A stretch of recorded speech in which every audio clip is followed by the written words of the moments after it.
E é sempre importante, pessoal, quando a gente vai ver o comentário dos primeiros cristãos, ver com datação, tá? Porque a gente sabe que depois do quarto século, né, muitas coisas mudam. Justino Marques, que é do ano 155 ao ano 160, nesse documento ele diz o quê? Um deles que é Deus, permaneceu e falou com Abraão. Os outros dois foram enviados a Sodoma. Isso aqui é um cristão falando, tá? Ele fala que um deles, que é Deus, permaneceu e os outros dois foram. Irineu de Leão. Abraão viu o Senhor e 2 anjos com ele. Em nenhum momento Irineu de Leão fala que ele viu a Trindade. O próprio texto diz, né? O texto por si só já diz. Mas é bom ter a confirmação dos primeiros cristãos, né? Porque os teólogos modernos de hoje, né, eles querem impor algo que não existe. Tertuliano, o filho apareceu a Abraão e 2 anjos o acompanharam. Orígenes, Abraão viu 3 homens, mas um deles é reconhecido como o Senhor e os outros como servos angelicais. Agostinho, em sua obra A Trindade, aqui começou a baixaria, né? Talvez possamos entender que essa aparição significava a Trindade. Agostinho, de que data que Agostinho é? Ano 400, quarto século, né? Olha a diferença das opiniões dos outros cristãos para Agostinho. Eles afirmam categoricamente que um deles era Deus e os outros 2 anjos. E o que o texto diz? Vamos ver a continuação do texto em Gênesis 19? Gênesis 19, verso 1 diz o quê? À tarde chegaram os 2 anjos a Sodoma. Os 2 anjos a Sodoma. E aqui não diz os anjos do Yud-Re-Vav-Re, não, os 2 anjos a Sodoma. Ló estava sentado à porta de Sodoma e, vendo-os, levantou-se para os receber. Prostrou-se com o rosto em terra. Então disseram os homens a Ló: tem mais alguém aqui? Teu genro e teus filhos e tuas filhas e todos quantos tens na cidade, tira-os para fora deste lugar. Porque nós vamos destruir este lugar, porquanto o seu clamor se tem avolumado diante do Senhor. E Yud-Re-Vav-Re nos enviou a destruí-lo. Ou seja, aqui eles mesmos estão informando que eles são enviados de Yud-Re-Vav-Re. E o texto diz que os 2 anjos, não fala os anjos do Senhor, fala os anjos. Observe que quem iria destruir era o Yud-Re-Vav-Re, porém os seus enviados carregam o seu título porque o representam. Correto? É a mesma coisa que a igreja. A igreja é como se fosse a mão de Deus na terra. Mas são pessoas que estão fazendo. Agora tem um texto interessante, né? Gênesis 19, 24, que diz assim: então o Yud-Re-Vav-Re, da sua parte, fez chover fogo, né? Fez chover do céu enxofre e o fogo da parte de Yud-Re-Vav-Re sobre Sodoma e Gomorra. Aí as pessoas falam, tá vendo? São 2 Yud-Re-Vav-Re. Lógico que não, gente. Isso aqui são formas comuns de se falar.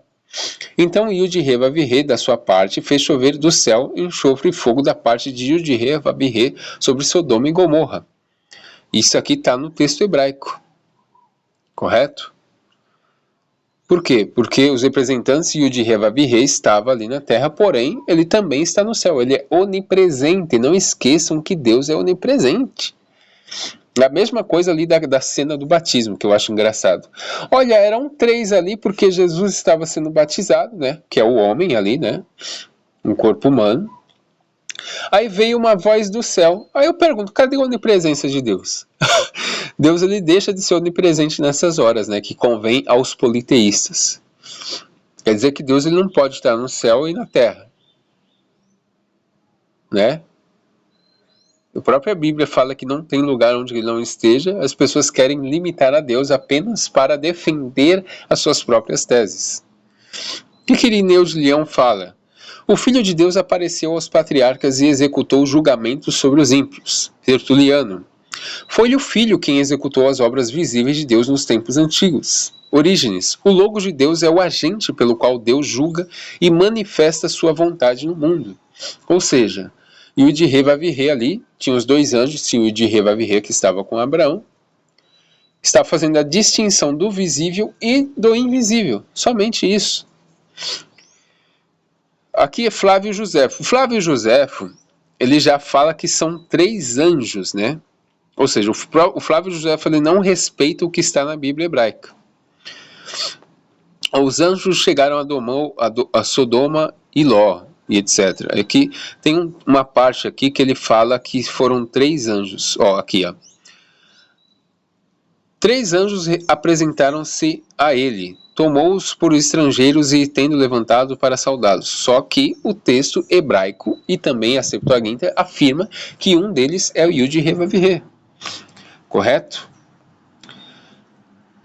Justino também fala a mesma coisa, né? A gente já mostrou a opinião de Justino, mas aqui eu tenho aqui o documento dele, tá? Eu pego muitas vezes os textos do chat GPT, porém, pessoal, eu sempre faço a pesquisa aprofundada, eu peço sempre o original e a fonte real e literal sem paráfrase.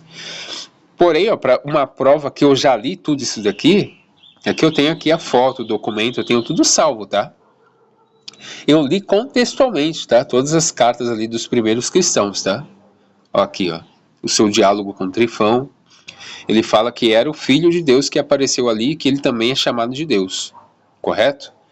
Então espero que tenha ficado claro, pessoal, essa distinção que a Bíblia faz de Deus Pai e do Senhor Jesus Cristo. Por quê? Porque está falando do visível, da manifestação e do invisível. O Deus Pai, o único, todo-poderoso e a sua manifestação. Espero que tenha ficado claro que não existe trindade em Gênesis 18, tá? Tanto no texto faz distinção entre os dois e o Yud-Heh-Vav-Heh, e os próprios primeiros cristãos antes dessa ideologia de trindade. Você vê claramente os primeiros cristãos fazendo distinção, né? Abraão viu o Senhor e 2 anjos com ele. Então essa coisa de que a trindade apareceu a Abraão, essa coisa completamente moderna, tá bom? E já vem quando, né, a corrupção tomou conta do cristianismo.